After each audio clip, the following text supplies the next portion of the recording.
it's another side that like wants to take more, wants to go that one more round, because like going that one more round when you don't think you can, that's what makes all the difference in your life. You know what I mean?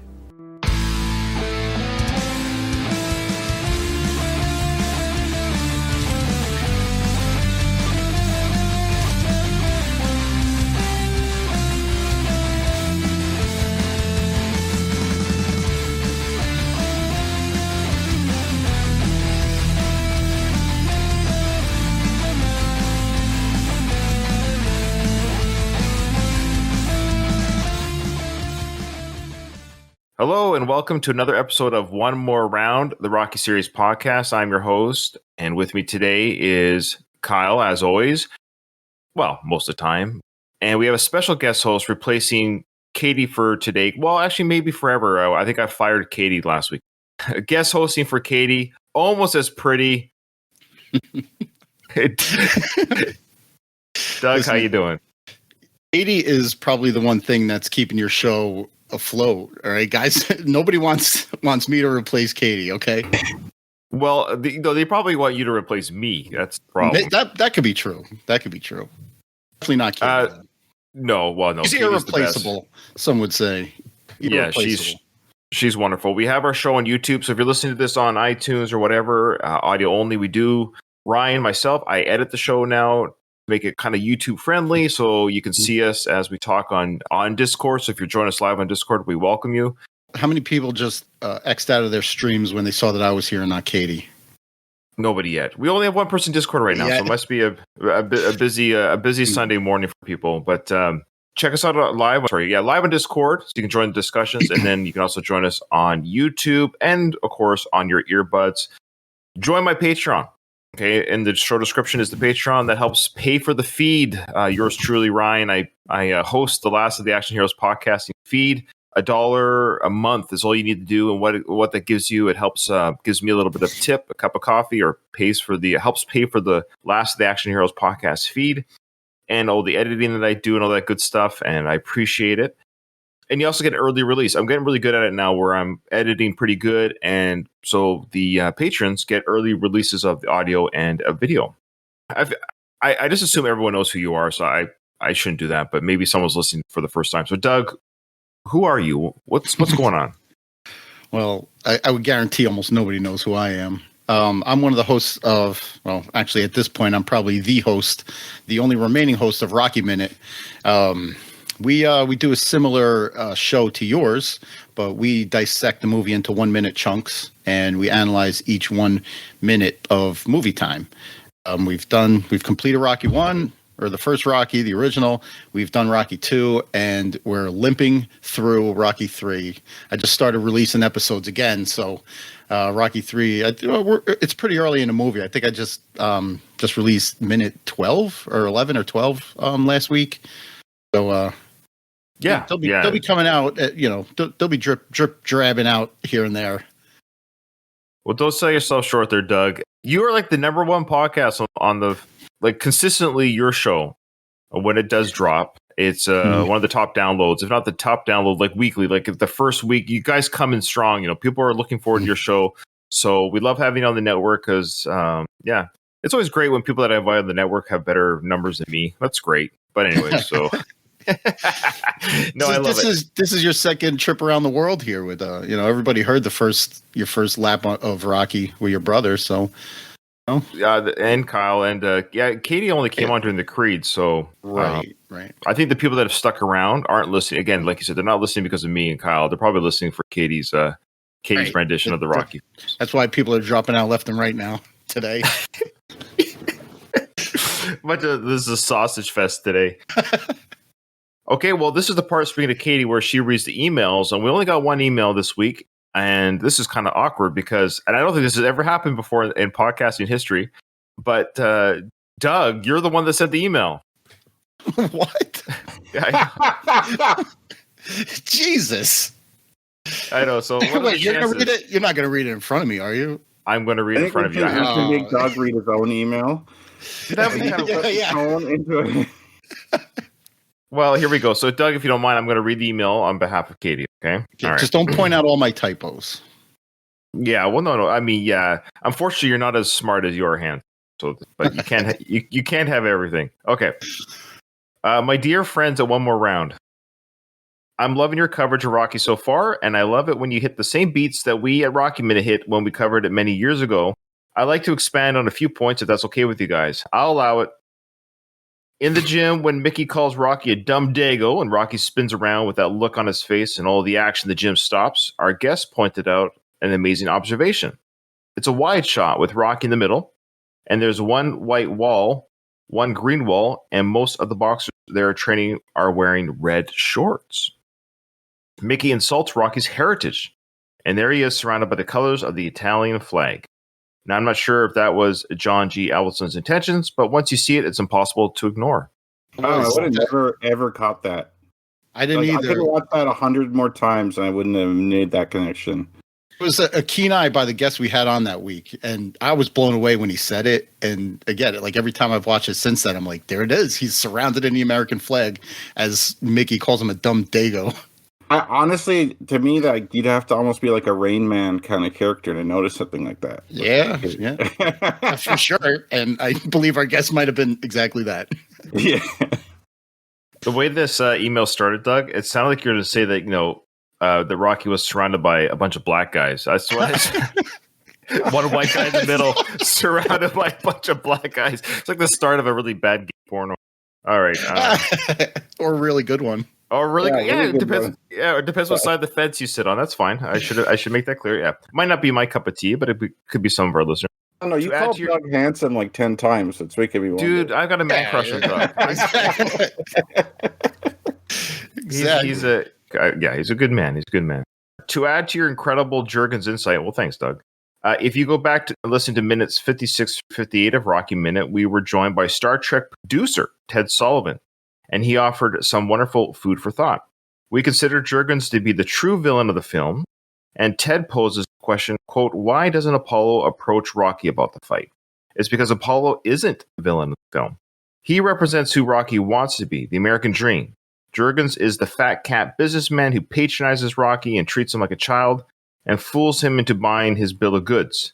The images of Rocky sitting there and Jurgens standing in his personal space, and we added with his crotch right in his face. Mm-hmm. Did you catch that?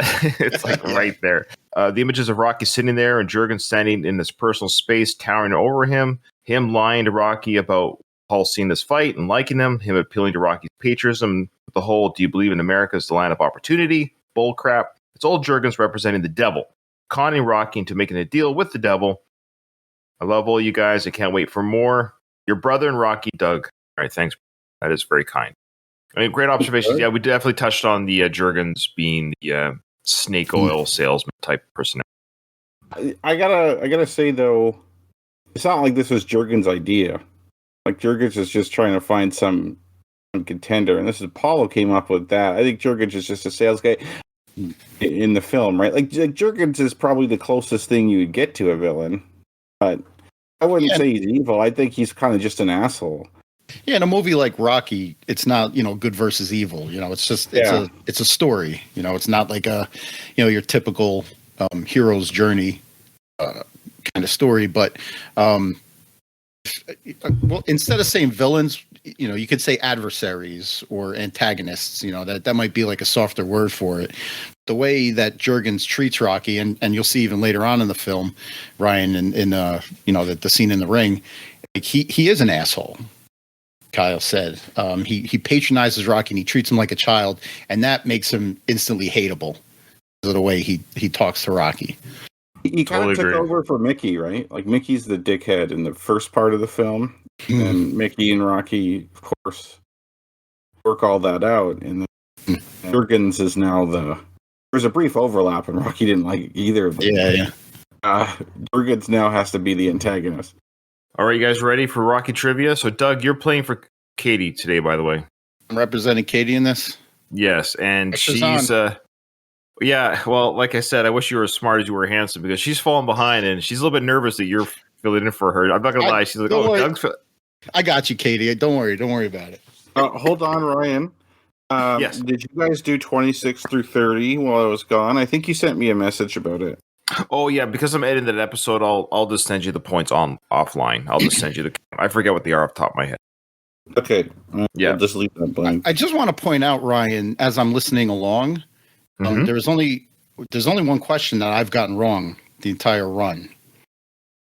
So I don't know if you remember, but when we covered Rocky 1, we went pretty deep with the background details. So you guys, well, doing the minute by minute coverage, yes, I not only hope but expect you guys would have even deeper coverage than what we're doing. Absolutely. Now listen, if I get one of today's questions wrong, you have to delete all of what I just said. You might. No, sir. No, the opposite will happen. Honor system. I'm held to my integrity here. All right, are you ready? Okay, so we did 26 to 30. Yeah, okay. So play at home. Don't give your answers in Discord. How much money do spectators at the skating rink have to pay to watch? Remember, we talked about this. This is crazy. We actually brought this up in one of our episodes. Yeah, I brought this up. I told you guys the answer in a previous episode. Yeah, so Kyle, unbeknownst to Kyle, this was a future trivia question. What age did Rocky start fighting at? Another one that we kind of covered. So this was brought up during their first date on the ice rink as well. Rocky mentions when he started fighting. I feel like I'm going to do bad on. Man, I'm terrible remembering numbers. That was 32, just to confirm. Oh, my apologies. Yeah, so that's right, 32. 33. Yeah. What is the date at the beginning of the movie? I'm going to get 0 for 5 today. Jeez. True or false? What? The ice rink is also a skating school. Man. Feeling good now. A 50-50 on that one. Yeah. 35, last thing. When did Rocky come up with the name Italian Stallion? From the events of the film, how long ago was it, I guess? Oh, boy. Jeez, Rocco. So again, this is taken from the Rocky trivia book, 300 Questions from Rocky to Balboa, written by Rocco Macciardi. So Macciardi, thank you, Kyle. Okay, so we'll check out those answers at the end of the episode. Play along at home like Doug's been doing. Apparently, he's only got one wrong. I think I got 4 out of 5 wrong there. I'm not going to lie to you. Doug, you for sure got one wrong in this one. I shouldn't say for sure. Given the difficulty of these questions, the chances of getting 5 out of 5 are not good. Yeah, this is a hard week of questions. Yeah, I feel like we just got hustled at the pool hall. You know what I mean? The kid wrote a challenging book, man. I'll give him that. Yeah, well, for some sure. of these questions are so easy. I got my confidence up, and then he roped the dope on you. Yeah, exactly. The first of the questions were handpicked. Nah, they weren't handpicked. My job to protect you. All right. Dave wants to say to you there, Doug, if you want to show the audience who are watching this on YouTube, he likes your 1818 shirt. This is, I don't know if yeah, you guys see it? It's got the 1818 and the turtles on the front. And on the back, you can read that. Can you read it? All I want to do is go the distance. Rocky Balboa. Hey, nice. Hey, Doug, how far away are you from Philly? Oh, I'm about an hour. That's not bad. So you can visit as much as you want, I guess. Yeah, I've been to Philly a bunch, but I've only been to the Rocky filming sites, including the steps, one time. Nice. Back before the pandemic. Right. Oh yeah. That was fun. All right. Well, here we go, guys. Ready to go into the film. So, like we said, the last episode was the press conference, whatever, on TV, where Rocky mentions to Adrian that the comments bothered him on TV. He didn't like being poked at a little bit. It did bother him a little bit. Yeah. And now we're going to the outside shot here of Pat's King of Steaks. This is a real place, by the way. Well, this is iconic Philly cheesesteak. There's Pat's, and then across the street there's Geno's, the competitive steak guys. They're competent. Wow. Yeah, they don't like each other over there. They're the most famous. Yeah. Yeah. I didn't know that this was a famous. I actually Googled it just on a whim. I was like, I'm going to Google Pat's King of Steaks to see if that place is still there. But yeah, so I learned very quickly, of course, with the Google search, that is that location. And this day, there's a plaque in the floor where it says, Sylvester Stallone stood here, whatever, while filming Rocky. Nice. That's very cool. Now, did you guys notice the garbage? Look at the garbage around that. not prop garbage. That's it's real Philly garbage. Like there's 1, 2, 3. There's 3, maybe 4 garbage cans where you can dispose of your waste if you need to. My guess is that maybe the wind has blown garbage from other places there because it's so easy to throw stuff away when there's so many garbage cans. Like I can't imagine people throwing it on the street. Yeah, it's so weird. Like I know we don't do that now per se. Like we're more aware of just like my kids are. You know, we teach don't litter. I mean, that's obviously a message I grew up with. Don't litter. It's just so weird. Like, why were humans back then like blasé about garbage? It's like it's such a they didn't mind the filth. Like, do you know what I mean by that? Like, did people walk around saying, "Oh, whatever, who cares"? It's just a weird thought to me. I don't know why. I find that odd that garbage would be acceptable, like right outside where you're eating too. I have unsubstantiated thought of why that might be the case. This wasn't in Philly, but when I lived in London, there wasn't garbage cans around. Now, this isn't a Philly-specific thing, but in London, they got rid of a lot of their garbage cans because terrorists, like IRA type of terrorists, put bombs in them. So you would have people whose job was just to go around, pick up trash on the street. People just had a habit, especially in outer London, not the touristy places.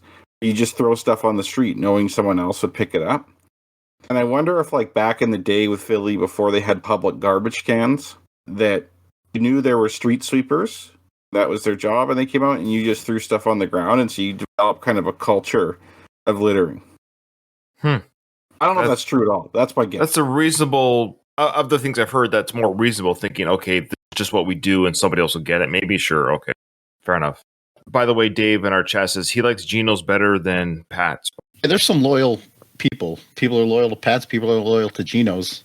It's a real turf war. I had no idea. It is, and they're like on adjacent corners from one another. So it's like staring across the ring at one another. If you do like a Google Earth view of that location, you'll see that they're right across from one another. Pretty cool. Geno's looks a lot more flashy than Pat's does too. Oh. I don't think Pat's has changed much from this image. I think you're right.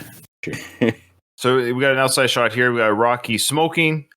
He's talking to Gazzo, and Gazzo's aware, of course, of the press conference. So this is now. So they watched the press conference on TV. Everyone in Philly's kind of seen this now together, whether you're in the bars or at home, whatever. It's big news, right? The local boy gets a shot at the title. So Gazzo's now talking to Rocky about this opportunity. Listen, the reason I brought you is because I want to know if you got any money for training expenses, huh? I got a few dollars. $2? Well, here, put this in your glove. What's this? $500. Don't worry about it. You know, you ain't never had any luck. But I think this time Lady Luck may be in your corner. What do you think? Maybe. Hey, thanks for the money, Tom, you know? It's okay, don't worry about Thanks it. a lot. See you, all right? Hey, wait a minute. What? You're in training, huh? Come on. Hey. All right. So what's $500? That'd be about $2,000. Okay, so no, $500 in 1975 is the equivalent of $27.53. Wow. In today's money. So that's a good chunk of change. So you start training, so it just sort of throws you almost $3,000. Here you go. How about the training expenses? So yeah, buy a pair of shoes, outfit, a couple of weights, maybe. Who knows? So he's not going to be collecting money during training, right? And that's like kind of a 5-6 week camp. So like $2,700, that'll cover your rent. That'll cover some groceries, like some. There you go. Good point. Yeah. Good That's point. the way I was looking at it. Like it was his kind of leave of absence from work. So here's a couple of $100 to get you through the next few weeks of bills. Like he has a lot of bills. And Gazzo takes the cigarette out of his mouth. Keep that in mind when we go to a later scene here. But so he's like, hey, come on, Rocky, you're training. So he grabs the cigarette out of his mouth. And that's the last time we see a cigarette in Rocky's mouth until Rocky 5. I posted in the chat the plaque from Pat Steaks. Oh, nice. But yeah, it says here, on the spot stood Sylvester Stallone filming the great motion picture Rocky, November 2-1, 1976. Very cool. Thanks, Brian. When we eventually go to Philly, we're going to get a cheesesteak here. Yeah, sounds good to me. Oh, how far are you? You're in Toronto? No. I'm way out west. Yeah, Kyle and I are sort of close to each other. Like we're 16-hour drive from. type thing. So close. Well, considering how big Canada is, it's not bad. Like he's in the neighboring province to mine, but An hour and a half flight from me. My ignorance about Canada's Oh, no. geography. that's fine. Joe Tony, What? you gonna show up at the fight? Ringside. Hey. I see. That's a cute little moment. You're gonna show up to the fight. Of course, Gazzo's got ringside tickets. He's got connections. Do you notice not a word from Buddy the driver? That Rocky is somebody. Buddy doesn't want any piece of him. But when the script was originally written, Gazzo was supposed to be Rocky's older brother.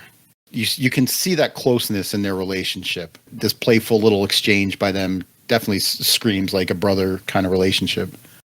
Gazzo looks out for him. He helped him with the date money, the $50. He's helping him with the 500 here. He cares about Rocky. Rocky isn't just some employee of his. Yeah, even when he screws up, he talks to him like a family member that screwed up, not like an employee. He doesn't like open him up, undress him right there on the street like an employer would to an employee that screwed up. Yeah. You gonna do your Rocky Minute stuff on our show, Doug, or what's going on here? What are you talking about? I don't get many chances to guest on your show, Ryan. So I got to take off as big a bite as I can. Oh, I love it. Okay, now we've cut to the scene where Mickey is making the climb up the stairs there to Rocky's apartment. It's funny, that staircase looks like almost like the same staircase they used in Rocky 2 when Rocky walks up the stairs to Mickey. He goes, who's that? Yeah, it exactly does look like that. You're right. Yeah, I'd say so. I wonder if it's just like the Philly seems to have like a ton of row houses, or I guess they didn't film in Philly. Never mind. A lot of the interior shots were LA, but yeah. Yeah. This looks like almost like the same stairwell that they talked on in Rocky 2, but it was opposite living conditions. Mickey was living up there. Yeah, they might have used the same staircase. I think so, probably. Here he goes to his left to knock on the door, and it's opposite when Rocky goes to visit Mickey in Rocky 2. Yeah, that's right. Mickey comes out with a pipe. Who's there? The moment of hesitation. Rocky is going to be training for this fight. Presumably, he's going to go to the place he always trains. He's going to go to the gym, right? Like, unless he finds another boxing gym, he's got to go to Mick's gym to train. You would think that Mickey would kind of approach him at the gym and say, hey, can I help you out? Can I train? Can I be your manager? But Mickey decides to find Rocky's address, come to his house, talk to him. I think that's significant.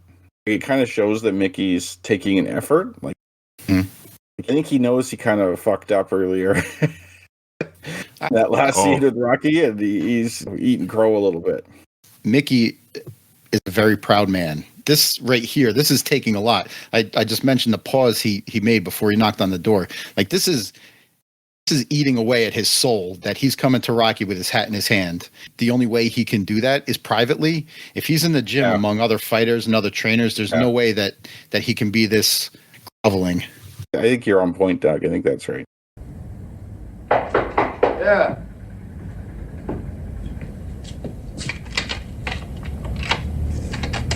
Hello, kid. I seen your light. Can I come in? Yeah, sure. Yeah, good. Hey, it's a nice place here. First lie.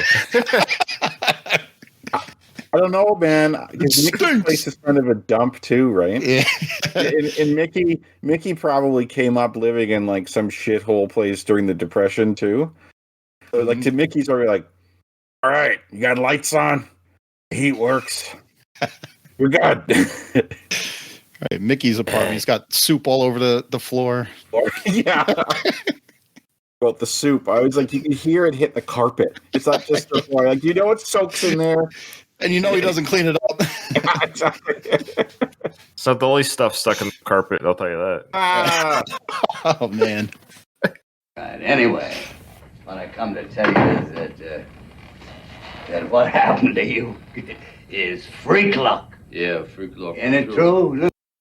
This is a really horrible opening. Basically, Mickey's saying, there's no way that you should be fighting the champ. Some freak luck. He should have just worded it better, saying, what an amazing opportunity this is. Right.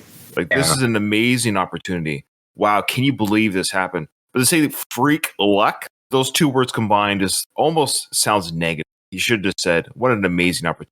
Because he goes on to say, "Look at the other guys; they're good fighters, right?" Stop underselling Rocky's ability. He shouldn't have said it. Yeah, I agree with you, Ryan. Like, that's a terrible opening. But it is really freak luck. Yeah, of course it is. In the lottery kind of freak luck. And frankly, Rocky doesn't deserve to fight the champ based on his record and based on everything he's done. Like, if it was a totally meritocracy, Rocky would not be first in line to fight Apollo, No. even if he was legitimately the best fighter of the pack. The record doesn't show that. Mickey's here to butter him up. Butter him up. That's probably not the best open. I've always thought of this when he says the freak luck thing, and you have this one shot, this is an amazing shot. You know, you got to take advantage of it. I.e., you have to have me being your manager to help you make the most of this opportunity. But I wonder too if also he's worried that Rocky's maybe this is going to his head, and he has to bring him down a peg. So Rocky feels like he needs his help. Hey Ryan, you train recruits, but the first thing you do is you break them down before you build them up, right? Maybe Yeah, but Rocky's already like a freaking broken down bum bug. He's got to take him down a few pegs before he starts building him up. Yeah, because Rocky's the cockiest guy in this film. Yeah, if anyone needs to be brought down to poor guy's already a schlub. He needs to be brought up. But you're right. That's what I do to recruits. But Rocky does not need any help.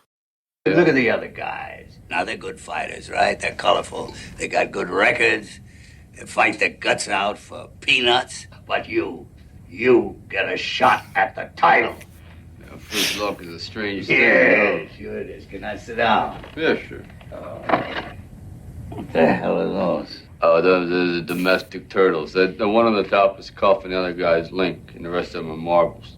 Yeah, they make good soup. There's a laugh. That was a good one.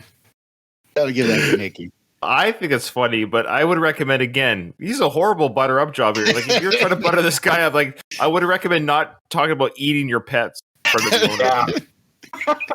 Yeah, you can tell Rocky doesn't like that either. Like, he doesn't find it funny at all. The way that only Rocky can. He says one's Cuff, the other one's Link, and the rest of them are marbles. He wasn't asking about the marbles. Yeah, you got names for the marbles, Rocky. Yeah, the blue one is blue goo. The pink one is. Old people, they view animals differently. We kind of really love our animals a lot nowadays, and like personal relationships with them, like naming them, and it's like the animal's like part of the family. It's like my grandparents. They'd be like this kind of attitude, or it's not the farm dog that doesn't work for stuff. Like you gotta kill it. Like why do you have this around? Mickey probably really has eaten turtle soup before. I believe that 100%. I do like how Rocky calls it a domestic turtle. It kind of like dignifies the turtle. It's a domestic turtle as opposed to the wild ones that go crazy everywhere. These are the docile, friendly turtles that were instead of those crazy rampant ones out in the wild. Anyway, look, I'm here to warn you that you gotta be very careful about this shot that you got at the title. Because, I don't know, like the Bible says, you ain't gonna get a second chance. Yeah, all right. You thought of that, huh? Well, what you need is a manager. A manager, listen to me. Mickey likes to quote the Bible. I kind of researched it for Rocky Minute, and it doesn't say that in the Bible. No, it doesn't. You read the whole Bible? Yeah, he's gonna get a second chance. I searched for like passages of the Bible talking about second chances and stuff. It doesn't say that anywhere. Well, the Bible is that you do get a second chance. Right? Because that is the whole point of the Bible.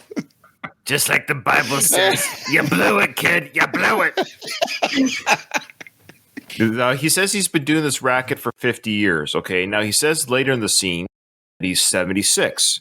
Burgess Meredith's real age in the film is 69. So Burgess Meredith is the same age here as Rocky was in Creed Part 1. Actor-wise, I should say actor-wise. So I find that Stallone was 69 in Creed in the first Creed, and Burgess Meredith is 69 here. Both have aged a little bit differently. But that being said, his character though is 76. So that means he's been boxing, which is odd that they said for 50 years. Now, I know he's probably just saying a number, but they should have said 60 years because he's 70. That makes more sense that he was boxing since he was a teenager. I know it's a small thing, but do you think Rocky at this point knows what Mickey's getting at? Oh yeah, Yeah. I was trying to look for clues in his face, like an eye roll or something. Imagine if Rocky was like, "Do you know any good managers I can?" yeah. I guess I need a manager. I already said that, you dumb dingo. You know what I think about though when Mickey says he's been doing it for so long? If you guys see the movie Cinderella Man with Russell Crowe, just the one time, but I can't recall much. But it's boxing in the Depression in New Jersey, actually, because he has a bad string of luck where he went from a top contender to like fighting for like $50 or whatever. And it shows how they're kind of treated like animals and they're fighting hurt, and it's just like a really like you're living hand to mouth. Yeah, It's kind of interesting. Like if you watch that film, I'd recommend if you haven't seen that film, listeners, watch that film, and then you might get an appreciation for Mickey a little bit. And Jim Braddock's story is fascinating. Yeah, it is. Wow, look at you getting the name. I've seen it the one time. I did enjoy it. It's just like some things in life. I just haven't seen a lot of films more than once. But I remember watching and thinking it was a great film. Russell Crowe was great in it. I know, because I've been in this racket for 50 years. 50 years, huh? 50 years, God, I've seen it all of it. You know what I've done? What? I have done it all. Well, I have a theory. Maybe he's managed for 50 years. Because if you think about it, if he's close to 30, he had a mini prime. It didn't last. Because pushing 30 gets kind of old too. So maybe he started managing at a younger age. So there you go. So maybe he managed at a young age. Once Rocky does realize what Mickey's doing, he kind of just shuts him off. Just does everything but pay attention. 50 years, hon, and he grabs the mail and he's thumbing through the nail. Yeah, I've done it all. You've done it all, huh? He doesn't want to hear any of it. Pissed off your wife and you're trying to get out of it, and she's not having it. Yeah. Yeah. We know that all too well, don't we? Yeah. He's too nice to kick Mickey out. Like Rocky doesn't like confrontation. He doesn't like to be rude. He wants Mickey to leave. So his body language is showing the disinterest, hoping that Mickey will just be like, okay, he's not interested. But Rocky's too nice to say, I'm not interested, go away. That's why Mickey just keeps with the sales pitch, because he's like, oh, I think I've got a listening ear. But Rocky's checked out, but Mickey thinks he's listening. Even Rocky reaches a point where he's had enough, and that's when he tells Mickey to scram. Yeah. I don't think he does he? Not in so many words, but he vents. He vents his frustration. I think we're to get to that scene, Doug. Jeez. We'll discuss it at the scene. Out of spite, we're gonna stop it just for the scene. We'll discuss it with Katie next episode. You didn't tell me the rules before this. Hey, don't you listen to the show? What have I ever? Rabbit punches. That's all I know. No rabbit punches. No low blows. So he goes on to say that you should have seen me when I knocked out Ginny Russell out of the ring. Seen me when I knocked a Guinea Russell out of the goddamn ring. That's September the 14th, 1923. Well, that's a good trivia question. When did Mickey knock out Guinea Russell? Oof. Hey, Ryan, this supports your managing theory. Okay. Or your 50 years doesn't mean 50 years theory. Because if you do some math, 1975 right now, we're not quite 1976. And he says 50 years, so that, of course, is 1925. And then he just said right now, whatever date, 1923, I knocked Guinea Russell out of the ring. That's 2 years difference. He's been fighting more than 50 years. 1923 is more than 50 years from 1975. So it's managing. And you could argue, too, that the 50 years of managing, that's what he's talking about. I've been doing this racket. Because he says racket. Talk about being a manager. 26 seems a little young to switch to managing. But hear me out. Because he talks about this fight.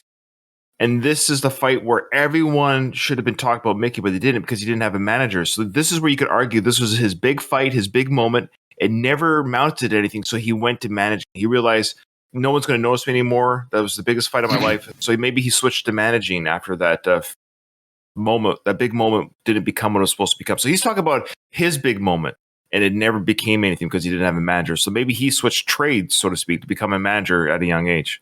This is also another instance in the film of life and art kind of coming together because that was the date that Lou Firpo knocked Dempsey out of the ring, which was a real thing. And here he's referencing it in a fictional movie. We've talked about that, how the Rocky films we're going to see Rocky Marciano soon here, how the Rocky films talk about these real boxers and that the Rocky character has somehow, he's in this same world with these real world champions. I love it. that Firpo knocks Dempsey out of the ring the same night. So who gets the publicity? Figure that out. Dempsey. That's right, but why? Because he was champ. No! Because he had a manager. What bullshit? What? But like Rocky was absolutely right. Yeah. He's the champ. No. I mean, what Mickey should have done is like, yeah, but that is true, Rocky. But he had a manager. Remember when Hogan slammed Andre the Giant in WrestleMania 3? That same day, I body slammed an overweight guy. But you know why everyone talked about Hogan? Because he was part of the WWF, you idiot. That's why you were just backyard wrestling, you moron. I want to show you something. I want you to look at my face for a minute. Look at this. I got 21 stitches over this left eye. I got 34 stitches over this eye. You know what? I had my nose busted 17 times. Basically, Mickey's just saying, I got the crap beaten out of me so many times. Maybe saying that because nobody managed me how to fight properly, maybe. I don't know. Why is he giving the battle scar stories, do you think? It's his resume, to show that he's shed the blood, sweat, and tears. But Rocky, ironically, has bragged that he's never had his nose busted. So ironically, Mickey's talking about how his has been broken 17 times as a resume, but Rocky's resume is mine's never been broken. So which is the better fighter? Either of them have a manager. Hey, so this is where Rocky got his "it's okay to get punched in the face and not slip or block the punch" philosophy of fighting from. I guess so. Mickey, because Mickey apparently must have fought that way if he had his nose busted 17 times. Yeah, here's what I want you to do, kid. What I want you to do: stop blocking punches. See, take the punches with your head. See, you know how big of a gash you'd have to have for 34 stitches to close it up on your face. I was thinking they couldn't have been all at once. 5 here. Yeah, because you're right. 34 stitches would be like from here to here. And for our audio listeners, that was a very long length. Yeah. The last time was with that fight with Sailor Mike. And I got that clip in here, a good fight. Want to read that? Well, it doesn't matter. Anyway, he put this vegetation on my ear. I love the vegetation on my ear, which a lot of fighters, of course, get the cauliflower ear is what it's referred to. So I love how he calls it the vegetation on my ear.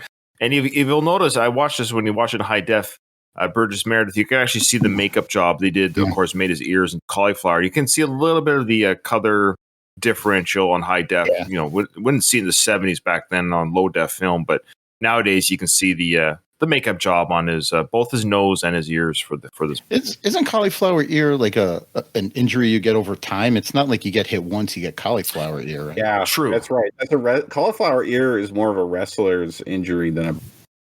Well, it's any kind of rubbing. Rugby players get it too. That's why a lot of the rugby players wear that stuff over the ears to protect that from happening. Same way, any kind of rubbing damage. Yeah, a one-time hit wouldn't do it. Rocky Marciano. You kind of remind me of The Rock. Do you know that? You really think so? That's right. And now this is I would say my one complaint about the film's called Rocky. I would say this is probably, you can't change it now. It just is what it is. But I admit, back when this first came out, even though I was kind of younger, I was confused. I know I'm not the only. A lot of people have been confused about the Rocky name and the Rocky Marciano. Now, Rocky named himself Rocky after Rocky Marciano. So it's basically the equivalent of, let's say I wanted to be a guitar god, and I named myself, Ryan Van Halen. That's what Rocky did here. He gave himself the nickname because of Rocky Marciano. Christian name is not Rocky. His Christian name is not Rocky. Rocky, in the movie, he gave himself that name because of his adoration of Rocky Marciano. Mickey is right, by the way. That Rocky Balboa and Rocky Marciano do kind of have similar. Like, would Rocky finally... This is like the time Rocky finally replies to Mickey. He's been blowing him off otherwise, but when Mickey says, hey, you remind me of this guy, Rocky's like, you really think so? So here, right in the scene in the script, it says, Mickey has rung the bell. Nothing could please Rocky more than being compared to his idol. Rocky Marciano have a very similar fighting style, punching power, like iron jaw, hard to put down on the ground. Like, he's very, very similar. So I'm sure that Sylvester Stallone wrote his character Well, yeah, of course, yeah. Like all that was the whole point. That wasn't an accident. You're right. This is the whole meta weird thing. So you got Sly writing the script. Sly puts in the script Rocky Marciano character who's a real life boxer. Sly himself has always loved boxing. He's loved the sport his whole life. So he puts in one of his favorite boxers into the film, titles his character after that boxer that he likes in real life, that his character likes in real life. It's this whole meta life in our art. Like, that's what I love about the Rocky films, of course, is just how much it just mirrors Sly's inner being or thoughts. But I just say that as a moviegoer, a lot of people who aren't familiar with boxing, who aren't familiar with Rocky Marciano, who aren't familiar with Sly, might just be a little bit like Rocky. I don't get it. That's all. It's just but you and I and everyone who knows the films, like I just said, we know, yeah, Rocky just loves the guy, and he just nicknamed himself Rocky after the character. Rocky Marciano was in the computer fight against Muhammad Ali. They did the computer simulation in like the late 60s. In real life, and yeah. That echoes itself later in the Rocky Balboa film, which I think is kind of cool. Right here, Mickey did get Rocky to perk up a little bit when he compared him to Ciano. Yeah, it helped a little bit. And he goes, "You move like it, you got heart like you did." So again, true statements by Mickey are true statements, but he's saying it to butter up Rocky, but they are true statements. But Rocky doesn't know if Mickey truly has felt this way all this time. It's generally a bad idea to come in someone's house and tell them they didn't deserve their opportunity. You should eat your own pets. And I'm the man, and I was the best when I was younger. And you should do kind of more of, hey, you're a good fighter. I think you should have led with that. Hey, what an amazing opportunity. Just like Rocky Marciano, I think you got a chance with it. Let me manage you. That might have helped. Certainly. Yeah. Or I'm sorry. Yeah, apologies. Yeah. You got heart like he did. I got heart, but I ain't got no locker, do I, Mick? Ooh, burn. And Dave in our Discord said that was his favorite line of the movie right there. I got heart, but I ain't got no locker. That's Dave's favorite moment there. Mickey's a very proud man. It is hard to see your sorry sometimes, especially if you're really proud. Like, if it were me in the situation and I came in, I'd be like, hey, look, I know I've said some stuff to you that was unfair and that was hurtful. You have this good opportunity. Let me make it up for you by helping you out here. Like, I should have helped you out 6 years ago. On the presentation. I would say 2022 men. Yeah. Or us today, we think more enlightened, of course, than men did 40 odd years ago, and especially men at Mickey's age who would be over 100 today. Like, it's just, they never express their feelings this way. Yeah, I think that's a fair point. Anyway, when I begun in this business, kid, look, I want to make a suggestion. Don't drink that piss before a fight. Now, this is interesting. So telling Rocky's just grabbed the beer out of the fridge and he starts drinking it. And Mickey suggests, hey, don't drink this stuff before a fight. Now, remember, just moments before the same evening, Gazzo took the smoke out of his mouth. So he already has these two peripheral characters taking stuff out of, like, semi-training them, like, stop smoking, stop drinking, take this fight seriously that's coming up. And Mickey's right. And what's also interesting is that Rocky actually does put it down. I think it's subtle. Like, he doesn't hold on to the bottle, doesn't keep drinking it throughout the scene with Mickey. He actually does put it down and stops drinking. So even kind of like, I guess that is good advice from this guy. No good for you. You don't mind my saying. Anyway, when I started this racket, thugs like us, we was treated like dogs. For $10, you gotta tear somebody's throat out. But I never had no management. One time, this son of a bitch that I fought, he put a nail right there. Thumb? The thumb, yeah, the glove. And he punched so many holes in my face, I had the spit shooting out of my cheeks. Can you imagine that?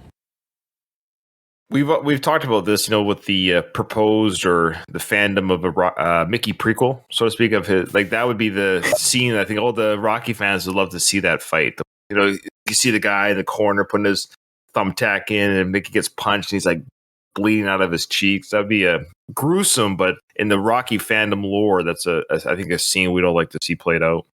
I'd love a Mickey prequel. I don't think the market would like it too much, like the film goer market, unfortunately.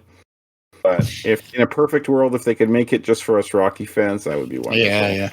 I wonder if there'd be a fan base for that. Well, I'm sure the easygoing and generous Erwin Winkler, who owns the Rocky rights, maybe he'll allow it to happen.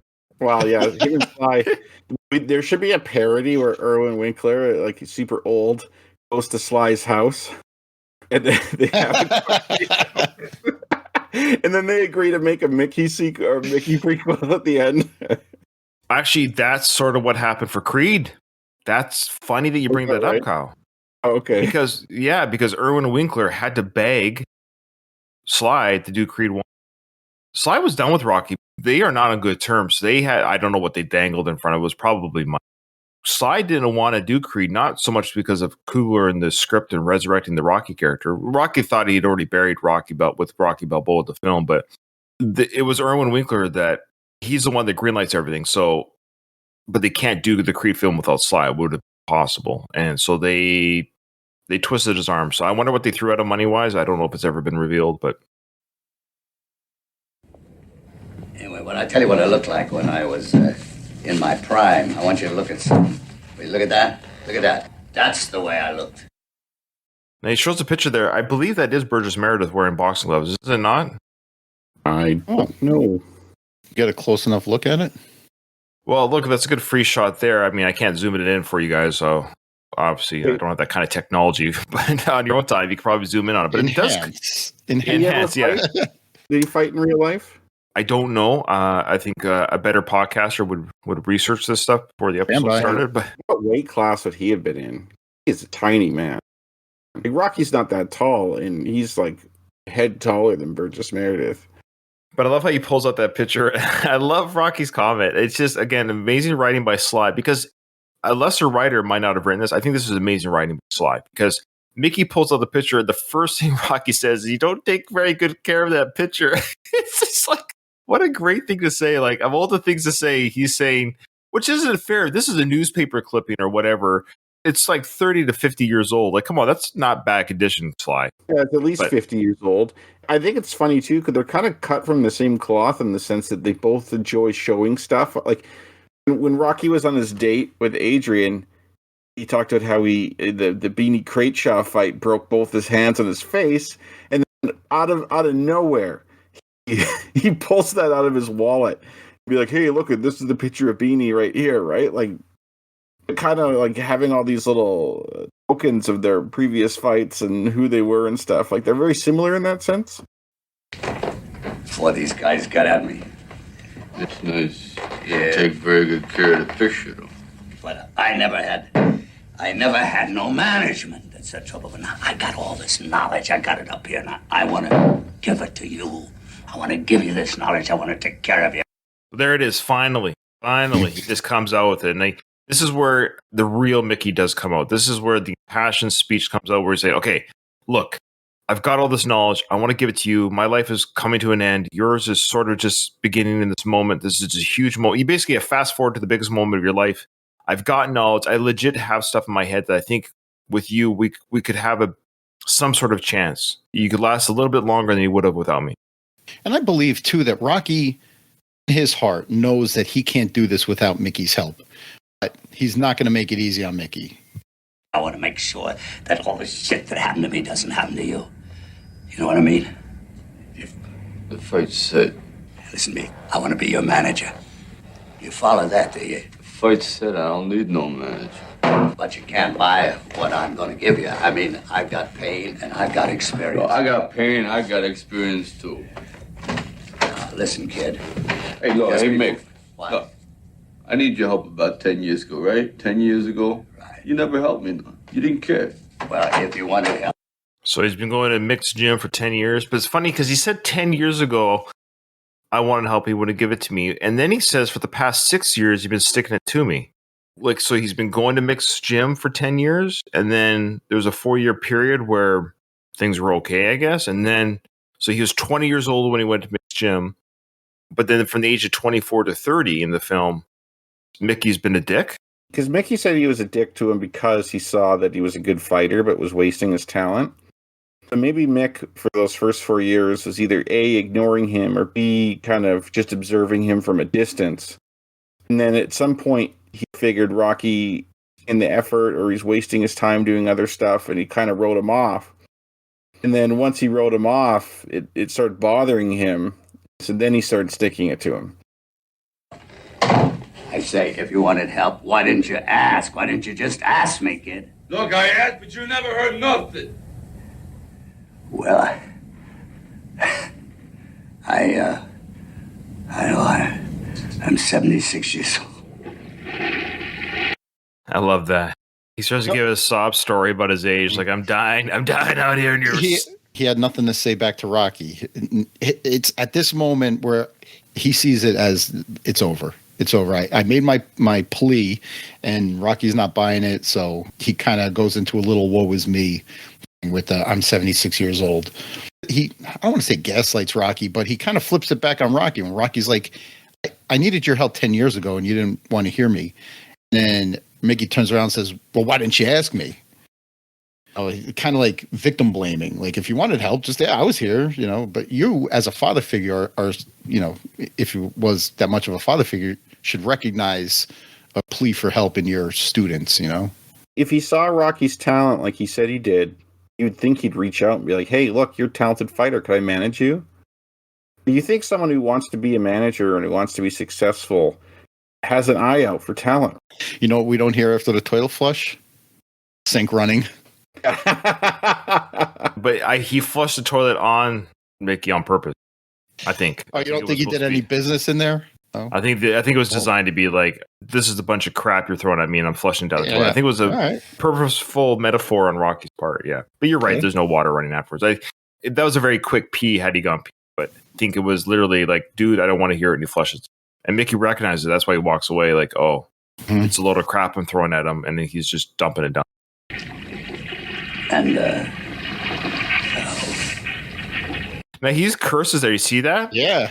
He drops the F-bomb there, but they don't caption it on the Blu-ray, and they don't. But it's just barely there. Burgess Meredith go like, oh, and but it's there, yeah. But it's just not audible enough that they didn't warrant the rating to showcase that. But he just subtly drops like, oh, F this. It's probably just Burgess Meredith being Burgess Meredith. So he goes to touch his head like, oh, yeah, I forgot my hat. I left my hat here. So he opens and closes the door to get his hat. And, of course, Rocky thinks that Mickey has left the apartment, but he hasn't. So I have to grab his hat, puts it on. Rocky comes out the crapper. Oh, you're still here, dude. Sorry. Shuts the door. Now he really knows it's over.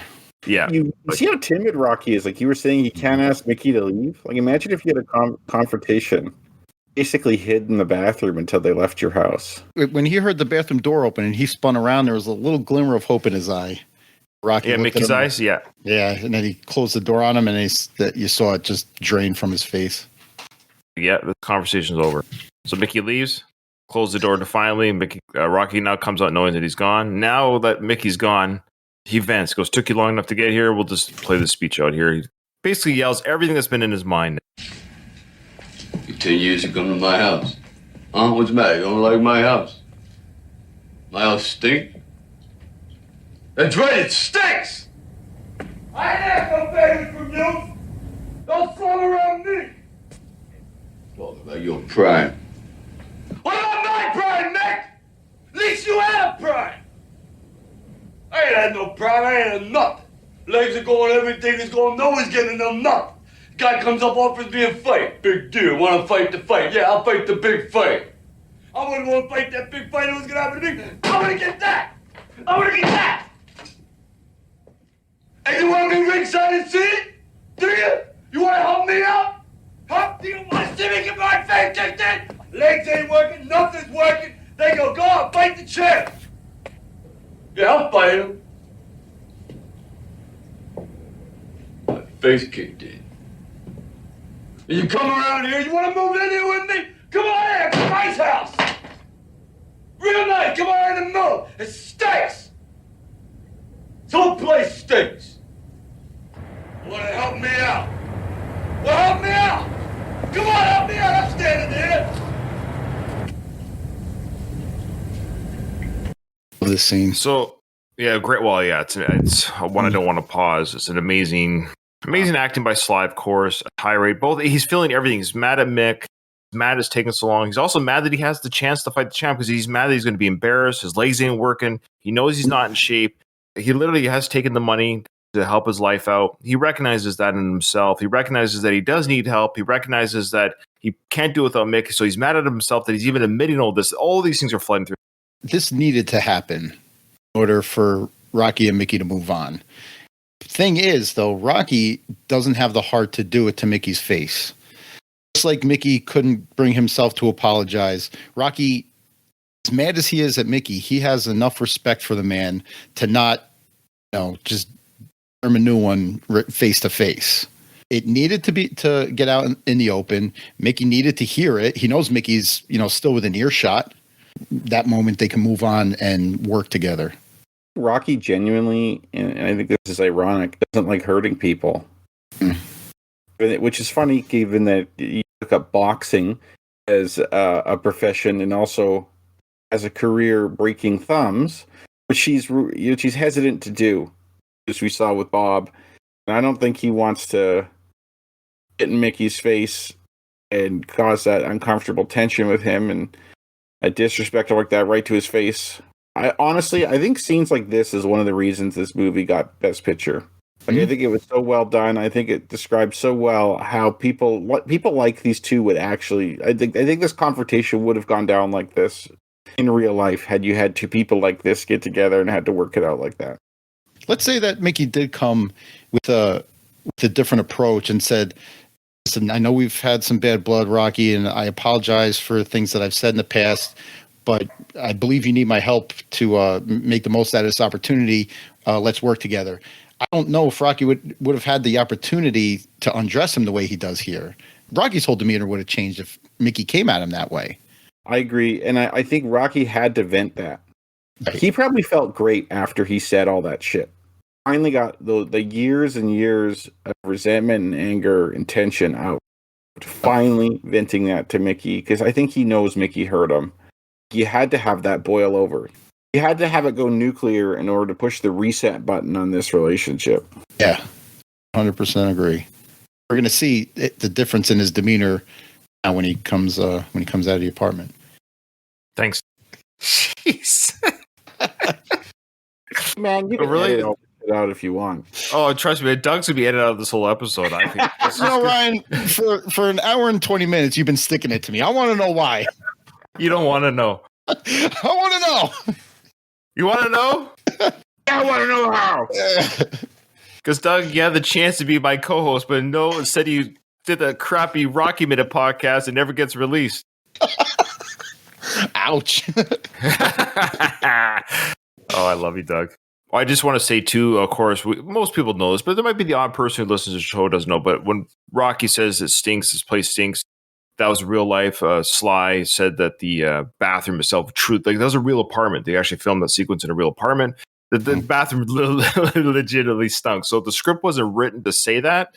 Sly in that moment was saying the place stinks. The whole rant wasn't in the script.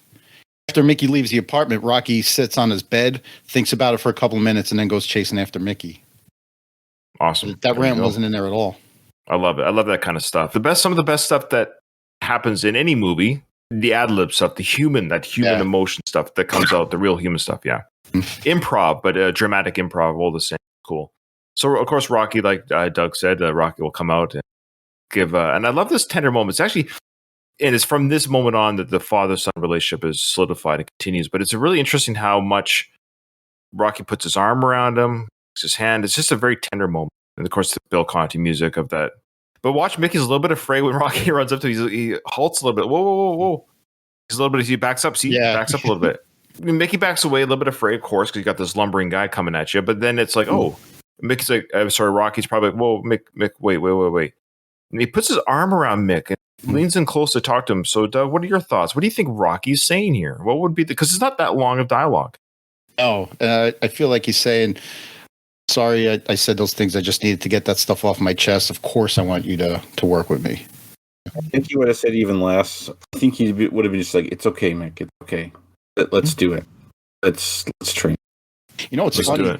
If this scene was written today, you would have like a big dramatic monologue.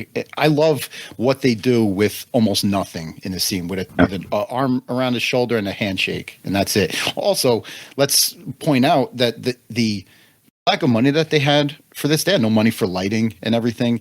The street they do that thing where they wet the street so the light shines off it. But he encounters Mickey right underneath that one street light. It's all the way down the block. So, I mean, they're in like the way back of the frame, and you see everything you need to see. I think that's great cinematography. It's perfect. It's iconic, and of course Bill Conti's music there makes it even better. Mm-hmm. I think I do say that in retrospect because I've heard this music so much growing up, and I love the film so much. But I don't know. I think it's funny when I was recording with Seiko, we did Karate Kid, who Bill Conti did the score for that too. It isn't as memorable in Karate Kid. Like there's no real musical score from that anyone could hum, for example. But the Rocky one, everyone knows. Any real fan knows that music. They could hum that if they can carry a tune at all, right? I think without the music, this scene wouldn't have been as good either. Like it's kind of like the stuff Doug was saying and the music and everything just kind of came together right to make this scene really good. What's the difference between a piano and a fish? You can tune a piano, but you can't tune a fish. Little Rocky V humor. Oh man! Shakes hands. Comes back for a handshake. Yeah. But he brings his hand out and goes, come here. He actually motions Mickey to, come here, shake hands. So even Mickey might at this point, like, must have been really stung by that moment because he's still a little bit hesitant, but it's really now Rocky leaning to, like, let's do this. Let's make this work. Bridge that gap. And he seems even excited by the agreement because when he jogs back, he gives another, like, a cursory wave back. Like Kyle said before, like, all that venting must have been like a huge weight lifted off his shoulders. Now he feels much lighter. Sure. The wave, and then Rocky does a bit of a run. I think he waves back again. Or he looks back. Yeah, there it is. Yo. Yeah. I love the train, too. You have the train. Like, it's just perfect shot. That, honestly, I think it's stuff like this is what made this film get Best Picture. Yeah, that train was all timed, of course. We know that, but they had people, like, forget how they did it, but they were able to time it just like that. It's amazing. Amazing stuff. Guy was down the street saying, okay, the train's coming. That's awesome. By the way, I know we can't have this in the episode, but this radio next to his clock, pretty sure he made that in 9th grade shop class or something. The guts of a radio. Yeah. All right, you guys ready for the Rocky trivia answers? Oh, yeah. Yeah. Okay, here we go. 31. How much money do spectators at the skating rink have to pay? I said $5. Doug? Thought it was $6. It's 2, gentlemen. Damn it. Okay, Kyle, you're going to have to keep score here. I think I did really poorly here. Sorry, okay. Katie. 0 for 1. Me too. I actually went with 2. Let me see what the answer is, though. Let's wait 1 sec. Yeah, you're right, Kyle. $2. Okay. What age did Rocky start fighting? And I said 15. That's what I said. That was my guess as well. Okay. I don't know. Was 15. 15. Was it stated that? Yeah. Yes, he told Adrian during their skating their skating date that he started his boxing at that age. Oh, this is a real tough one next. What is the date of the beginning of the movie? I said November 23rd, 75. 25th. I said September 25th. Okay. What did you say, Doug? November 25th. All right. I said November 2-3. I think it is November. It is November 2-5. Oh, no. That's the wrong month. It was the day before Thanksgiving. For some reason, I thought that more time had elapsed between that scene at Thanksgiving, but you're right. I was on. This is great. Great for Katie. Great for Katie. This is Katie needs the points. So true or false? The ice rink is also a skating school. I said yes because they have the lessons. They have advertisements for lessons. Kyle, would you say yes or no? I said true. Okay. Also it's true. Yep. And the last one is, when did Rocky come up with the name, the Italian Stallion? I'm going to say it was 8 years ago. He says to the press conference guy, 8 years ago. Do you remember? That's what I said too. I said 8. I said 8 years ago when he was making dinner. Yes, yeah. Yeah. 8 years ago when he was eating dinner. Oh. No. I thought he said he was making dinner. I'm pretty sure. Well, he probably ate it too, guys. Give Rocco. Come on. This is Rocco. Go back to the press conference. Because I always think of if he can't fight, I bet he can cook line. Yeah, I'm just saying that's what Rocco wrote. I'm telling what Rocco. But yeah, it was 8 years ago was the answer. So we all got that one. So, Doug, again, say to the listeners who might not know who you are, where they can find you. You can find me right here on the Last of the Action Heroes podcast network. My podcast is called Rocky Minute, where we go through the Rocky films 1 minute at a time. Yeah, great stuff. Great show, of course. Of course, Doug, myself, and Craig from Slycast, we cover Sly films that aren't Rocky or Rambo on the Sylvester Stallone podcast, also on this feed. Doug's also guest hosted on my Rambo podcast. It's The Long Road. Check out that show. If you're a Sly fan, you're listening to this, you don't realize it. I do a Rambo podcast called It's a Long Road, and it's a lot of fun. And Doug, you'll come on again, I hope, for that. Yes. For that. Waiting for the invitation. I hope too, by the way. You are. Yes. I'd like to be on that. I was on there once, and then I never got a call back. I've been waiting. You will. Okay, well, relax. I also don't want Seco to get mad at me. I also do the Arnold podcast with him once a month.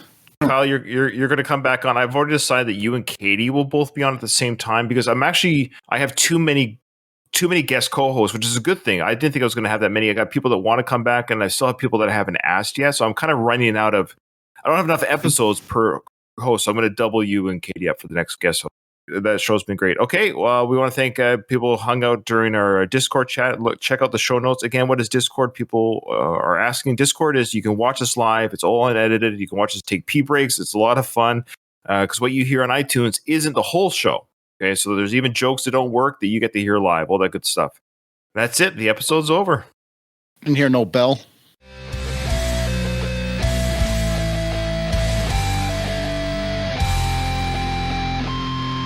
I just want to